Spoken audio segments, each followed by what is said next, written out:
rasa kapingin, nikmat kawan itu hilang. Berarti kita ada dengki. Nah, bila itu masih ada dalam hati kita, kita kada bertobat, maka amal ibadah yang kita perbuat itu jadi rusak. Pengertian rusak itu ada dua macam. Satu, tidak diterima oleh Allah. Ini yang paling inti. Yang kedua,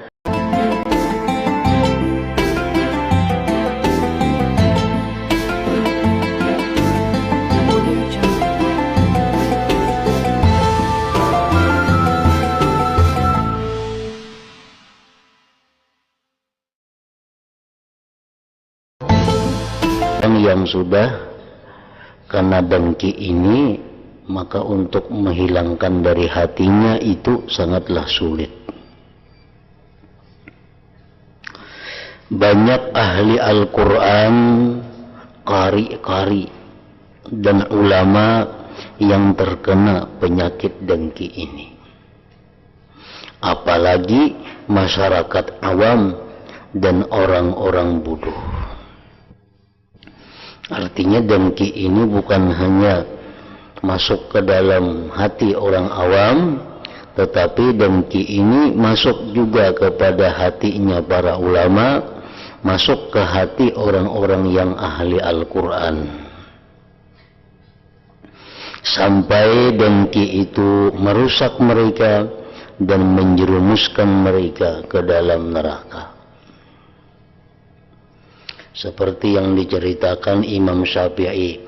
Imam Syafi'i, beliau itu jatuh sakit, bahkan meninggal dunia akibat dipukul oleh ulama lain yang dengki kepada beliau. Jadi sampai-sampai ulama pun dihinggapi dengki, apalagi yang bukan ulama artinya.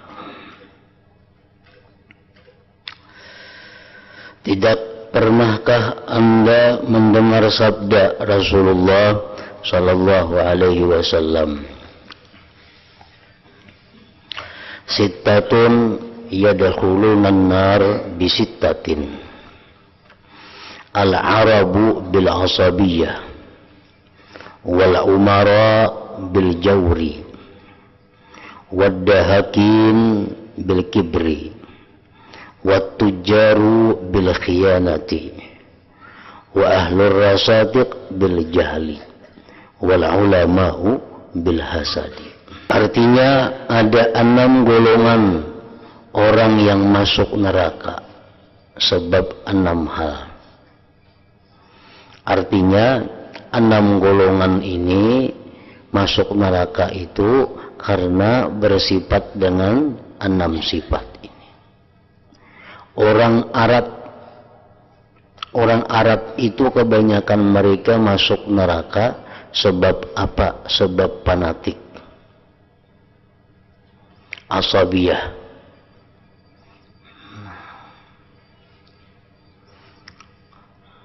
sebab kekeluargaan, sebab kebangsaannya. Orang Arab itu sangat fanatik dengan keluarganya, dengan kebangsaannya, sehingga kebanyakan di antara mereka itu orang Arab meremehkan orang-orang yang bukan Arab. Nah, mereka sangat enggan kalau dipimpin oleh orang yang bukan dari bangsa mereka. Nah, jadi kebanyakan orang Arab itu masuk api neraka karena sifatnya itu adalah fanatisme. Nah, yang kedua, penguasa pemerintahan sebab jahat atau zalim. Para pejabat-pejabat, para raja, para pegawai itu kebanyakan mereka masuk neraka sebab zalim. Bukan sebab kada penyembahyang, bukan sebab kada pemuasa, bukan sebab menggibah orang, bukan sebab dengki, tetapi para penguasa itu kebanyakan mereka masuk neraka karena mereka itu berbuat kezaliman. Yang ketiga, kepala desa, tokoh kampung, kepala adat, kepala suku, itu kebanyakan mereka itu masuk api neraka sebab cungkak atau kesombongan. Nah, di kampung itu paharatnya pembakal. Di pembakal itu iya sudah. Nah, kebanyakan mereka itu merasa sombong. Yang keempat, pedagang. Pedagang ini banyak masuk neraka disebabkan khianat. Culas. Ukurannya, takarannya, timbangannya, dustanya, dan sebagainya. Jadi yang menyebabkan pedagang itu masuk neraka kebanyakannya adalah karena mereka itu khianat. Yang kelima, orang pedalaman, orang dusun-dusun, mereka itu sebab masuk neraka kebanyakannya adalah bodoh. Kadang mau mengaji, kadang mau menuntut ilmu, tahunya ke hutan hanya melulu. Dan yang keenam, ulama. Ulama itu banyak yang masuk neraka, bukan mereka kada sembahyang, bukan mereka itu sombong, bukan, tapi kebanyakan ulama itu masuk neraka sebab dengki yang ada di hati mereka. Jadi dalam hati kita apabila ada kepingin orang lain itu hilang nikmatnya, berarti hati kita ada dengki. Jadi dengki itu bukan terucap di mulut, dengki itu bukan perilaku tangan, kaki, mata. Dengki itu adalah semata-mata dalam hati. Dalam hati kita ini ada sangkal, ada kada nyaman, orang lain diangkat orang. Nah, berarti kita dengki.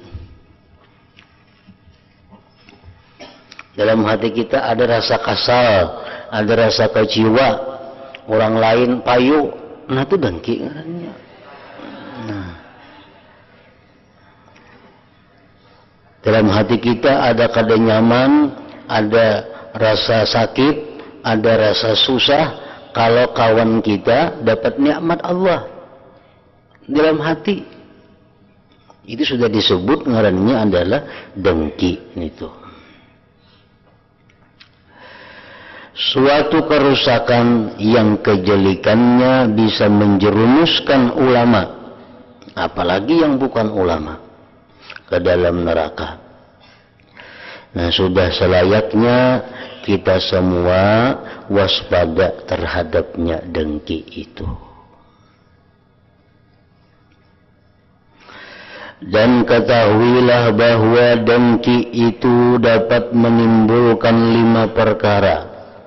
Yaitu 1, rusaknya ketaatan. Jadi dalam hati kita nih tadi ada rasa kada nyaman, rasa kapingin nikmat kawan itu hilang.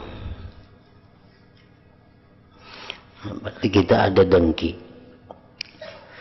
Nah, bila itu masih ada dalam hati kita kada bertobat, maka amal ibadah yang kita perbuat itu jadi rusak. Pengertian rusak itu ada 2 macam. 1, tidak diterima oleh Allah. Ini yang paling inti. Yang kedua, kada diterima amal ibadah itu dan membakar ibadah-ibadah nang dahulu.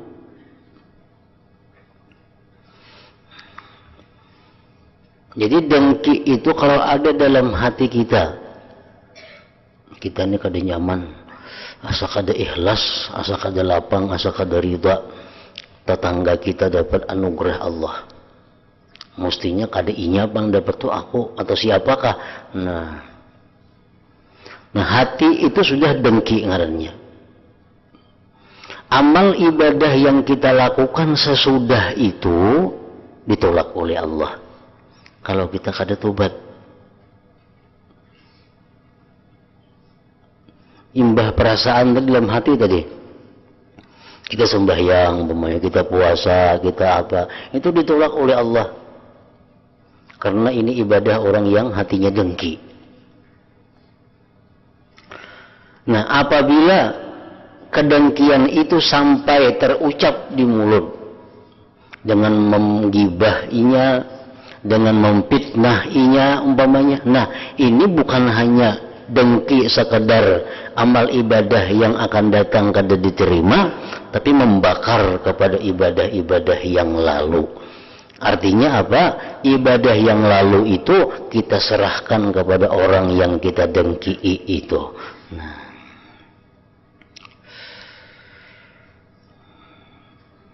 rusaknya ketaatan.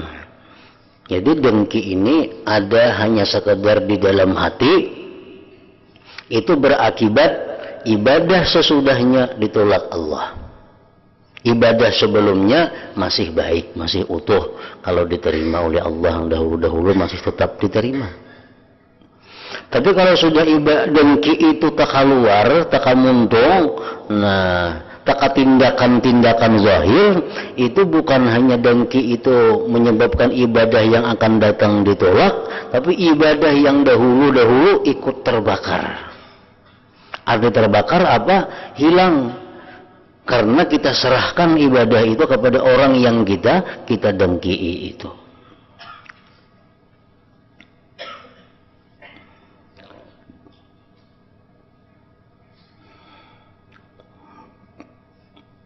Dengki, hasad, apa lawanannya?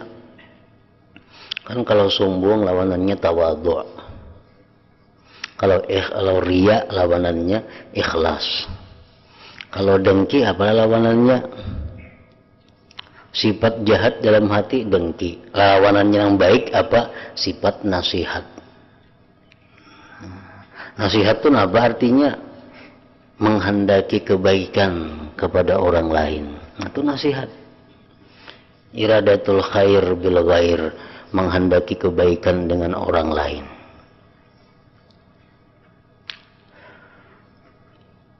Jadi lawanannya dengki ini itu ya nasihat. Nasihat itu bukan hanya ceramah, tapi nasihat itu adalah sesuatu sifat di dalam hati yang menginginkan agar orang lain mendapat kebaikan, mendapat kenikmatan. Nah, itu nasihat, sifat yang terpuji. Sifat yang sangat mulia, yang mana pahalanya melebihi daripada pahala ibadah-ibadah sunat lainnya.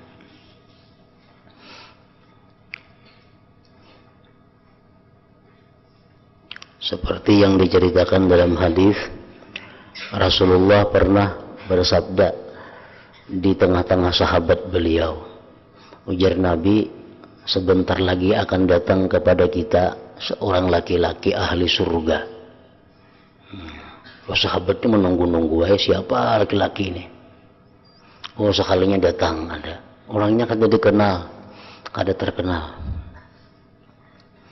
Esok hari itu pulang, ya Nabi, sebentar lagi akan masuk ke tempat kita laki-laki ahli surga. Sahabat menunggu-nunggu siapa orangnya. Oh, sekalinya semalam juga pulang datang orangnya. Yang semalam juga. Sampai 3 hari. Nah, lalu ada sahabat Nabi yang bernama Amr bin As atau Ibnu Umar, Abdullah bin Amr itu.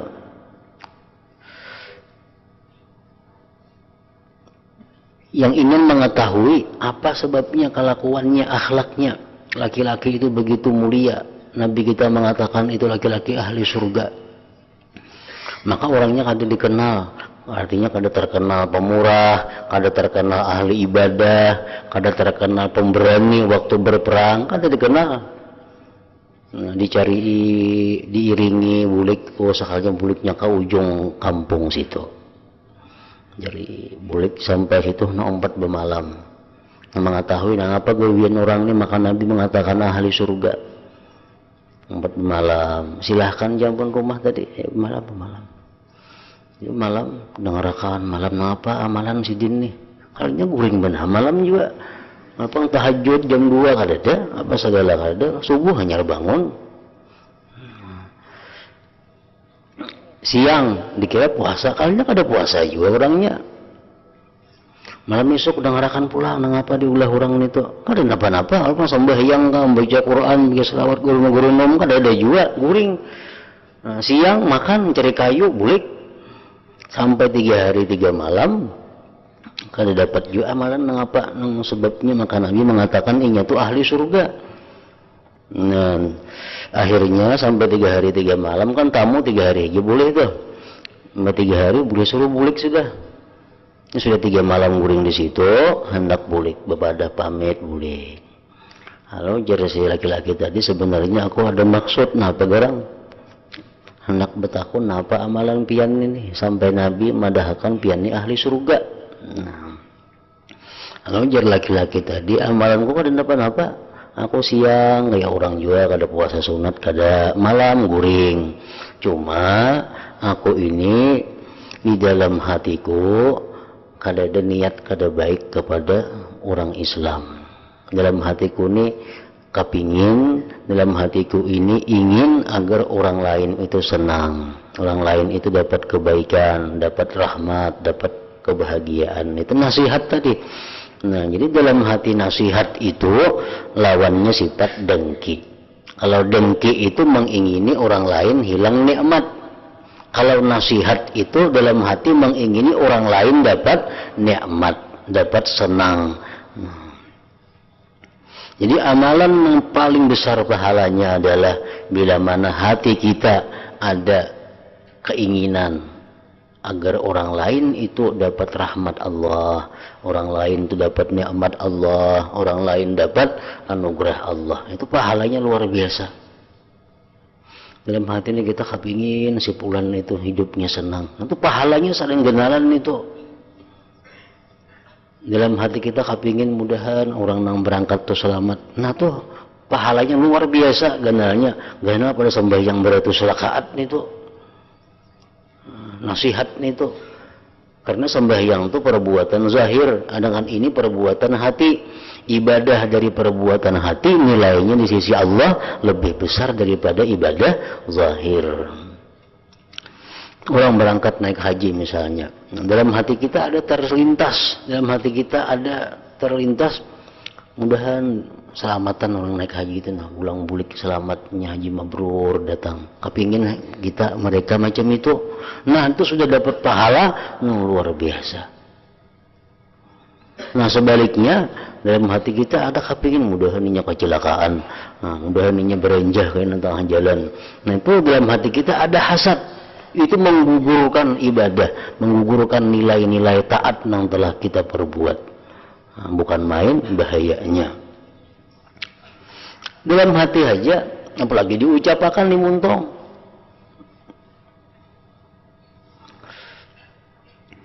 Rasulullah sallallahu alaihi wasallam bersabda, al-hasadu ya'kulul hasanat kama ta'kulun naru hatab.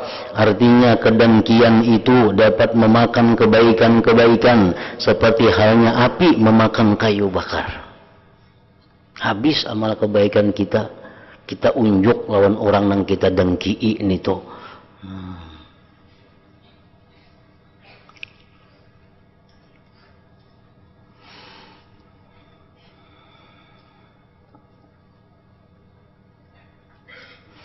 Yang kedua, bahayanya dengki, melakukan maksiat dan perbuatan jelek lainnya. Ngaran dengki di hati, lalu otomatis kayaknya muntungnya lalu menyambati. Nah, muntungnya lalu kini memitnah, muntungnya lalu memperinting, muntungnya lalu maulu-ulu orang itu. Itu dosa yang lain lagi.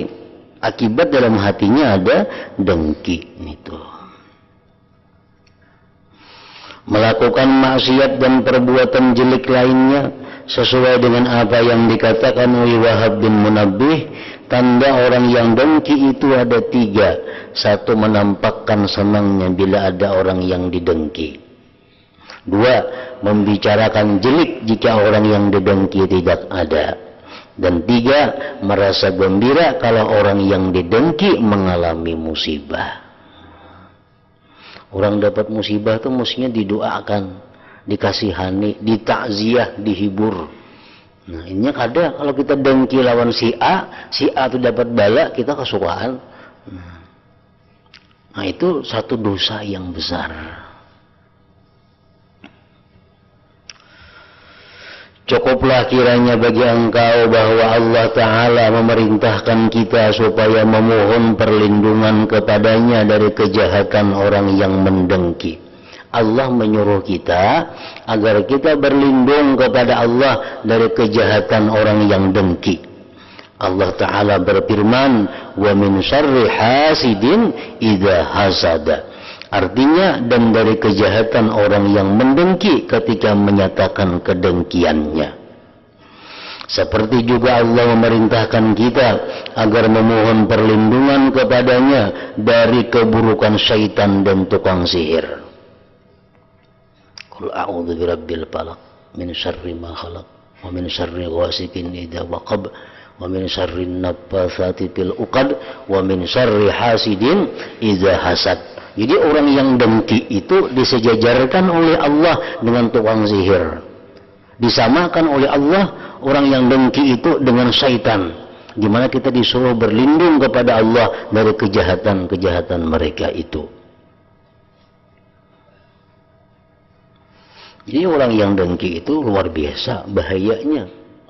Bukan hanya sekadarnya mau menyembati, bukan hanya mau memitnah. Orang yang dengki itu mau menyakiti, bahkan mau membunuh. Makanya Allah menyuruh kita berlindung kepada Allah dari kejahatan orang yang dengki itu.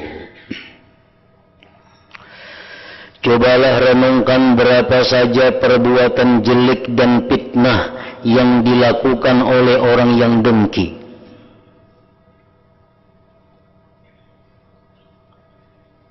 Menggibah, memfitnah, istighfar, memperinting, istihza, maulu-ulu, tasmid, suka bila orang dapat musibah. Itu semua kejahatan orang yang dengki itu.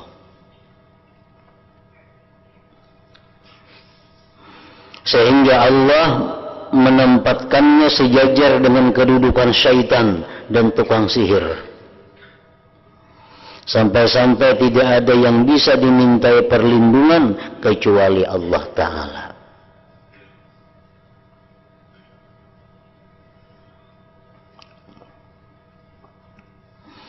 Nah, jadi pertama, dengki itu merusak ketaatan kita.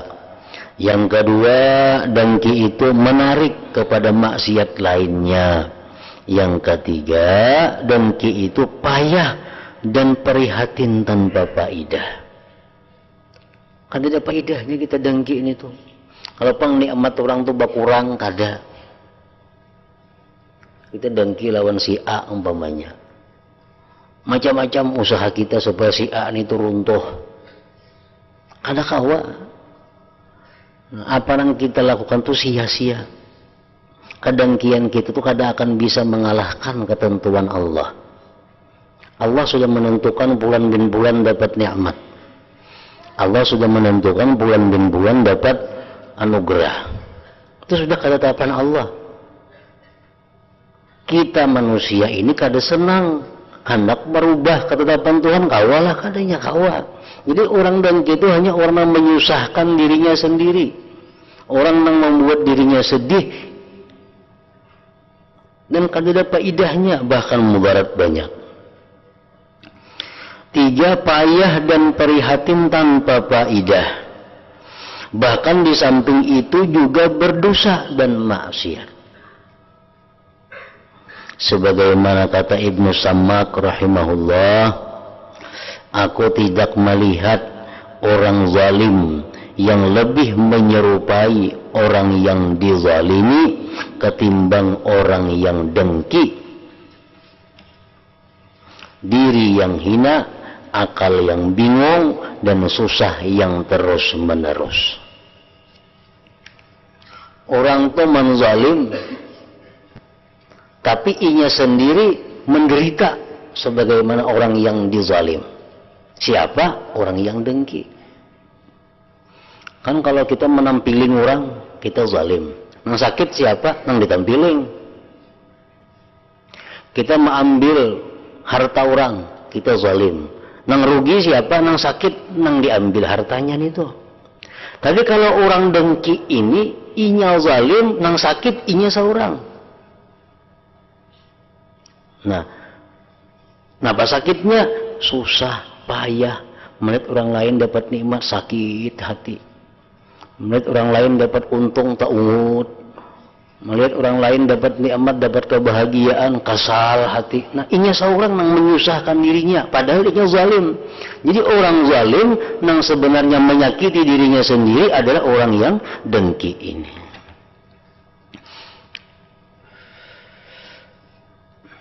Nah, yang ketiga tadi bahayanya apa? Payah, susah, kan ada gunanya. Yang keempat, buta hati. Nah, orang yang dengki itu buta hatinya. Sampai hampir-hampir tidak paham suatu hukum di antara hukum-hukum Allah Ta'ala. Nah, jadi orang yang dengki ini tuh pembicaraannya, pemahamannya kada sesuai dengan yang benar. Kenapa? Karena hatinya dibutakan oleh Allah Ta'ala. Memaham kitab salah pahamannya. Nyampaikan hukum salah hukum yang disampaikan. Ini kada paham. Kenapa? Karena mata hatinya ditutup oleh Allah. Sebab ada sifat dengki di dalam dirinya itu. Sufyan Al-Thawri berkata, hendaknya engkau melazimi diam. Niscaya engkau menguasai wara, menjaga diri dari keharaman. Janganlah rakus mencari dunia. Niscaya engkau bisa menjaga diri. Janganlah suka mencela orang lain. Niscaya engkau selamat dari celaan orang. Dan janganlah engkau dengki. Niscaya engkau cepat paham. Jadi salah satu penarang hati, salah satu yang memudahkan memaham hukum-hukum Allah adalah bersifat nasihat di dalam hati kita.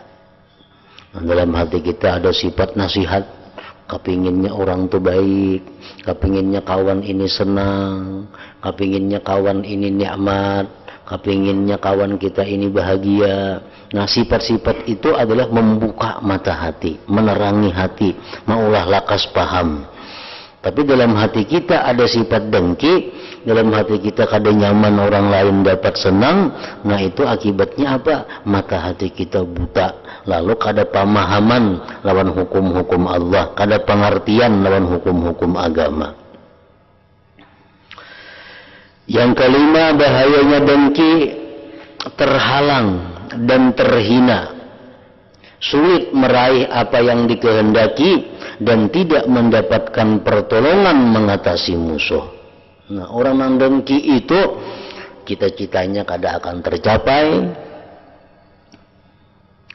taufik Tuhan sulit menghampirinya,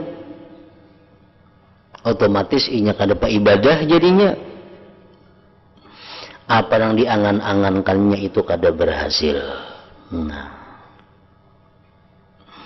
sebagaimana kata Hatimul Asam rahimahullah, orang yang menyembunyikan permusuhan di dalam hati itu bukanlah orang yang beragama. Orang yang menyembunyikan permusuhan di dalam hati itu bukanlah orang yang beragama. Orang yang suka mencela orang lain itu bukanlah orang yang tekun beribadah. Orang yang suka menghasut itu bukanlah orang yang bisa dipercaya.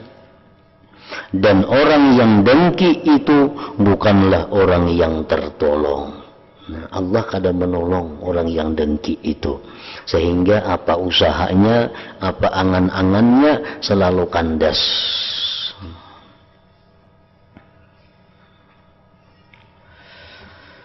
Bagaimana orang yang dengki dapat meraih apa yang dikehendaki?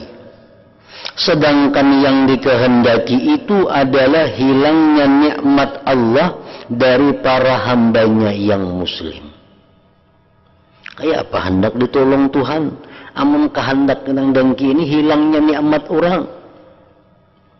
Inya hendak orang lain itu mesti susah pada inya. Inya hendak orang lain itu mesti di bawah daripada inya. Nah, kadangnya Tuhan menolong, kadang Tuhan mengabulkan itu. Bagaimana ia bisa mendapatkan pertolongan mengatasi musuh-musuhnya, sedangkan musuh-musuhnya adalah para hamba Allah yang mukmin. Sungguh bagus sekali doa Abu Ya'qub rahimahullah berikut ini. Allahumma sabbirna ala tamamin ni'ami ala ibadik wa husni ahwalihim.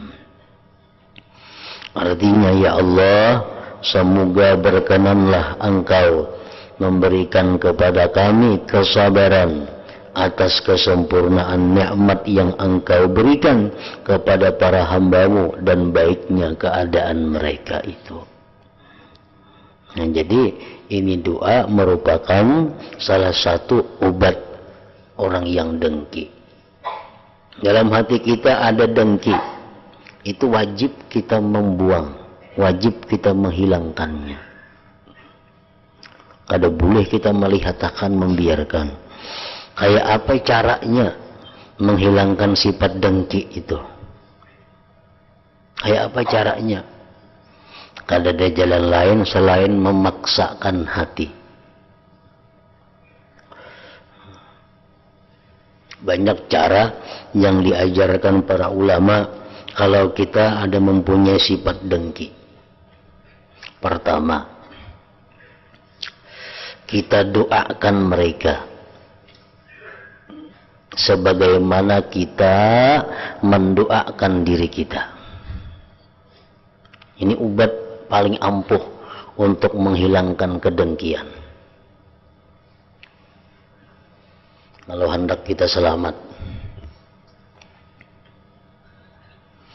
Contohnya, selama ini kita dengki lawan Fulan bin Fulan. Apakah hati kita ini dengki lawan Fulan bin Fulan tuh mendapat nikmat kita rasa kada nyaman, amunnya untung kita asa susah, amun inya dapat kebahagiaan kita asa sengsara. Nah, kita kapingin inya itu uyuh pada kita. Nah, berarti dengki kita lawan inya ngarannya. Nah, itu wajib dibuangi dari hati kita. Kayak apa cara membuangi? Itu kada gampang. Salah satu caranya,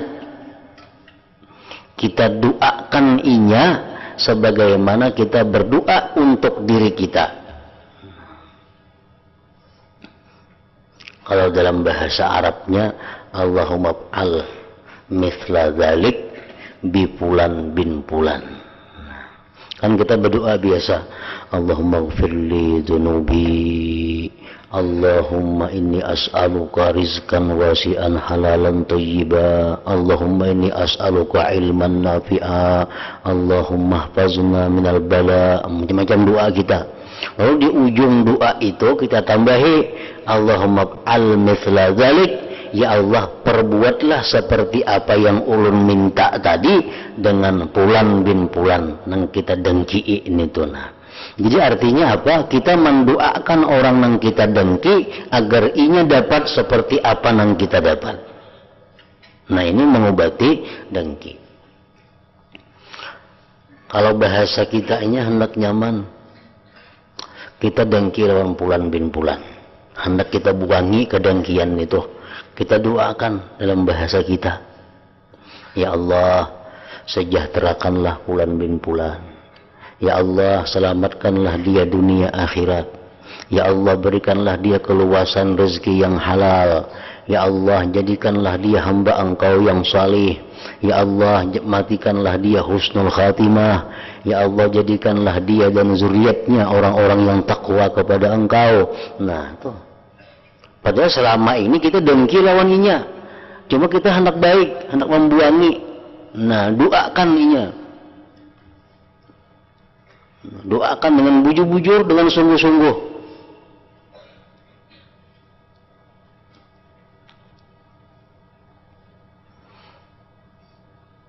Kawal hati kita mendoakan itu. Bila hati kita kau mendoakan itu dengan ikhlas, dengan lapang, dengan nyaman, berarti kedengkian kita sudah hilang.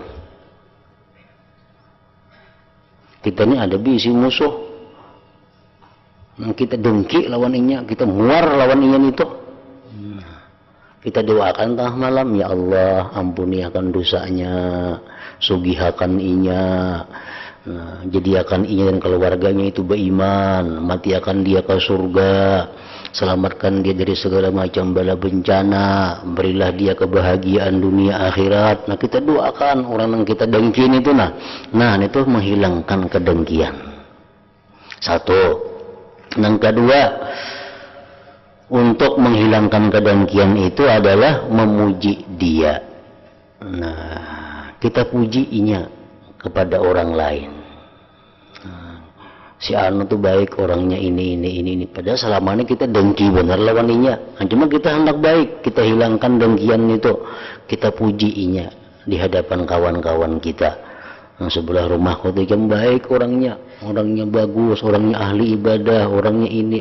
Padahal kita saling muaran dulu lawan sebelah rumah itu. Nah, cuma kita hendak menghilangi. Nah, kita puji inya. Nah, dengan demikian dengki itu akan hilang sendirinya dari hati kita.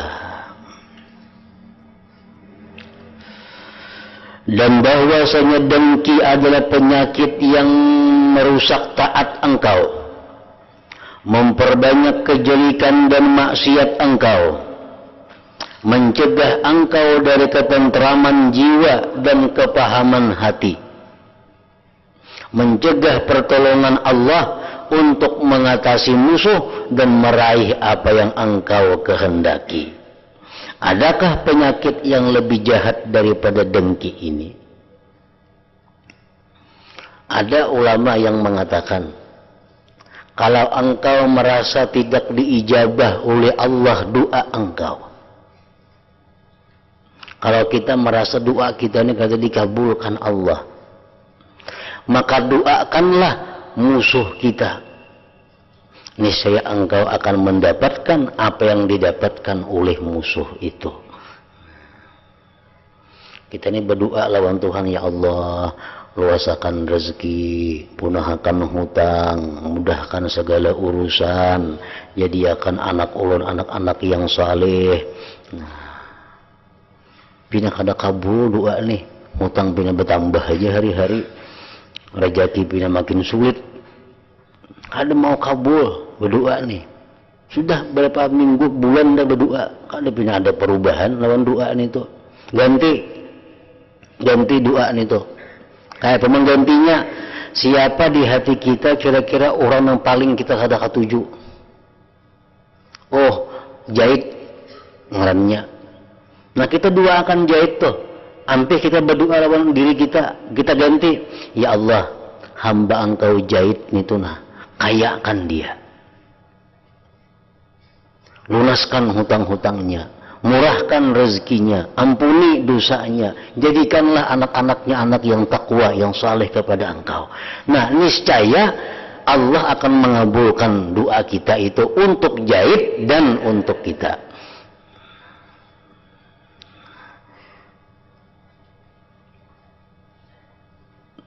Amun sagan seorang tadi kada kabul berdoa, doakan orang yang paling kita benci dalam dunia ini siapa? Orang yang paling menzalimi kita siapa dalam dunia ini, yang paling kita muari? Doakan inya kebaikan. Niscaya Allah akan memberikan kebaikan itu kepada kita.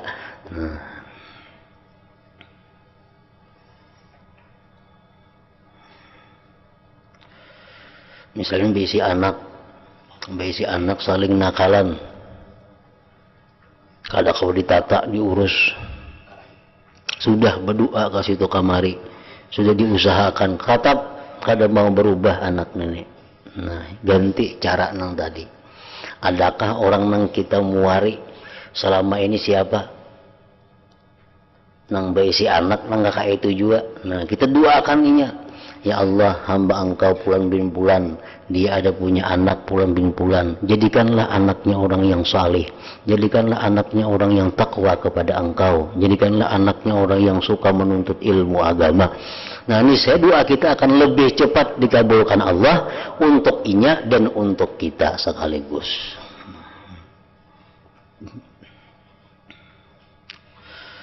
Dan bahwasanya dengki adalah penyakit yang merusak taat engkau, memperbanyak kejelikan dan maksiat engkau, mencegah engkau dari ketentraman jiwa dan kepahaman hati, mencegah pertolongan Allah untuk mengatasi musuh dan meraih apa yang engkau kehendaki.